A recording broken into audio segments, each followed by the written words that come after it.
Shalom, salam damai sejahtera buat kita semua. Kembali lagi di channel Kerohanian, Suara Kebenaran Sejati. Kemarin kita sudah membahas sejarah perpuluhan, bagaimana Abraham membayar perpuluhan hanya sekali, kemudian Yakub juga baru berjanji membayar perpuluhan. Kemudian kita bahas juga kemarin suku Lewi, sejarah suku Lewi dan Israel. Kemarin kita udah bahas di part 1, hari ini kita masuk di part 2 ya. Baik di kitab suci di Injil Matius pasal 5 ayat 17 sampai 18. Firman ini menceritakan bahwa Yesus datang untuk menggenapi hukum Taurat.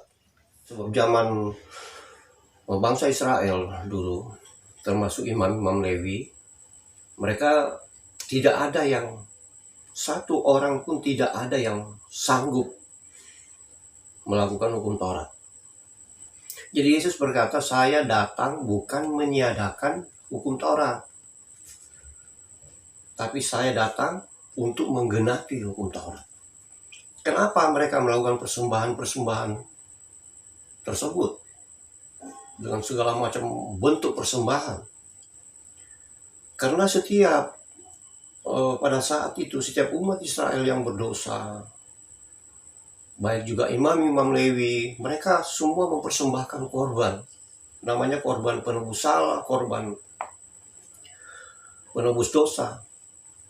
Dan itu dibayar oleh penebusan darah hewan, darah binatang.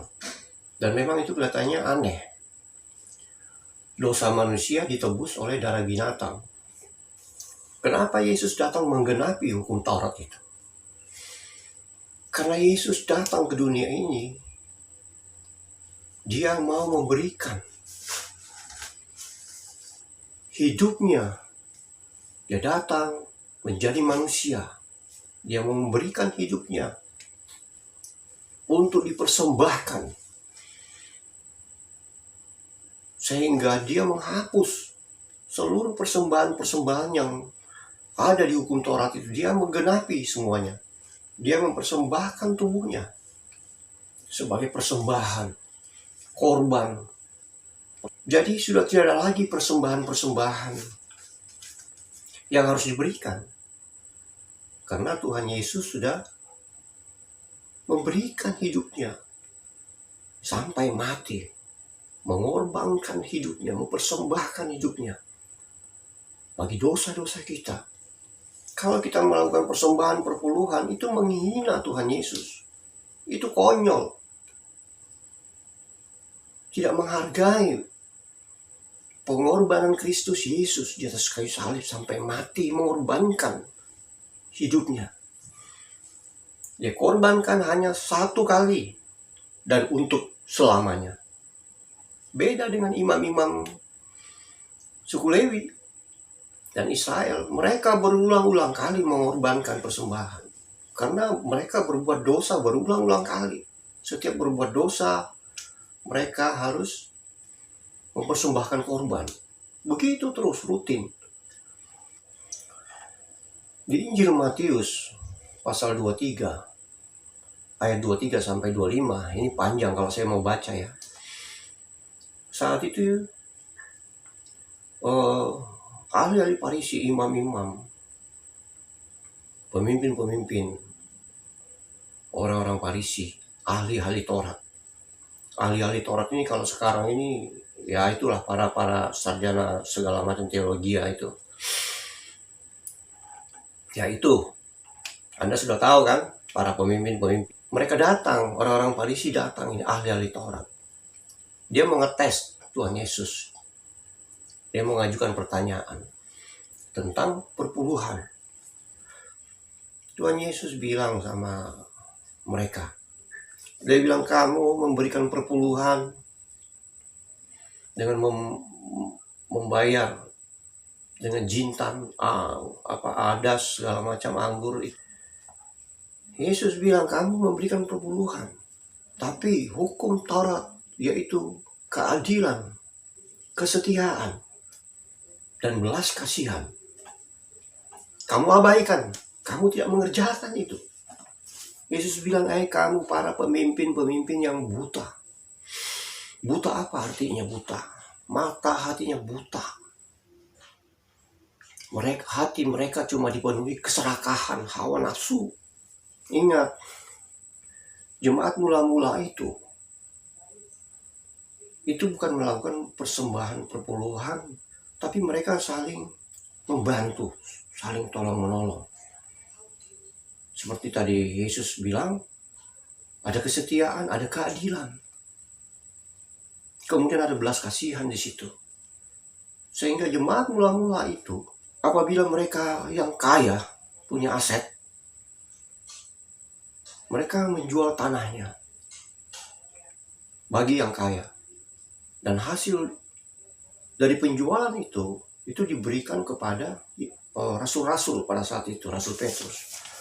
Kemudian untuk dibagi-bagikan kepada jemaat yang kekurangan, atau fakir miskin, atau janda-janda, yatim piatu.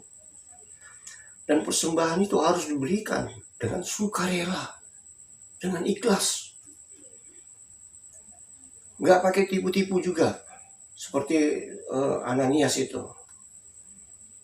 Dan istrinya kemudian mereka mati karena mereka menipu. Apa yang mereka persembahkan itu tidak ikhlas, tidak tulus, sehingga Tuhan membunuh Ananias pada saat itu. Seketika itu juga. Jadi ingat, kita ini bukan hidup di bawah hukum Taurat. Kita saat ini hidup di zaman perjanjian baru. Zaman yang penuh dengan kasih anugerah Yesus Kristus. Jadi tidak perlu lagi para pemimpin-pemimpin menakut-nakuti, mengancam, intimidasi para jemaat. Bahwa kalau Anda tidak memberikan perpuluhan, Anda merampok, mencuri harta Tuhan. Nah, ini kita hidup di bawah hukum Taurat apa dalam kasih anugerah Yesus Kristus? Kenapa harus kita terikat sama persembahan perpuluhan? Saya nggak menyalahkan perpuluhan, persembahan lainnya. Tapi itu diberikan oleh orang yang mampu dengan syarat Anda harus rela, ikhlas mengembalikan. Tapi itu bukan kewajiban. Ingat, perpuluhan itu bukan kewajiban. Dan di zaman kasih anugerah Yesus Kristus, tidak ada namanya hukum-hukum kewajiban seperti di hukum Taurat. Ingat itu. Jadi ini seolah-olah kayak tipu muslihat. Seperti di Injil Yohanes pasal 10 ayat 10. Wah, ini firman Tuhan yang favorit. Pencuri datang, membunuh, membinasakan. Kata Yesus, aku datang untuk memberikan kelimpahan. Nah, kelimpahan, berkat-berkat ini salah kaprah. Salah mengartikan. Yesus datang itu bukan urusan materi. Bukan urusan kekayaan atau urusan uang. Salah kaprah. Menyesatkan banyak orang. Hati-hati kalian, para pemimpin-pemimpin.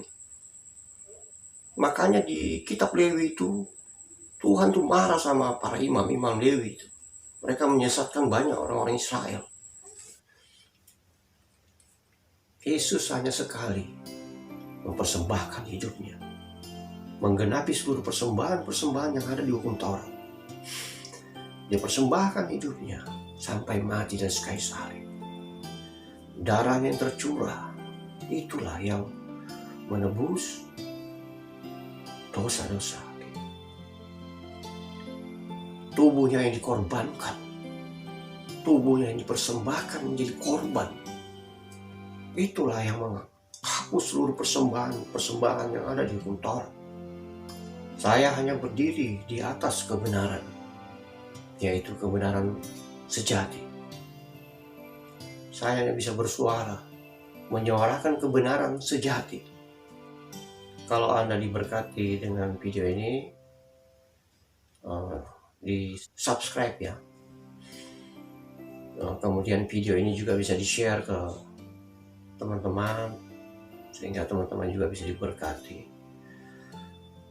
Oke, baik. Salam damai sejahtera buat kita semua. Tuhan Yesus memberkati. Haleluya. Haleluya. Amin.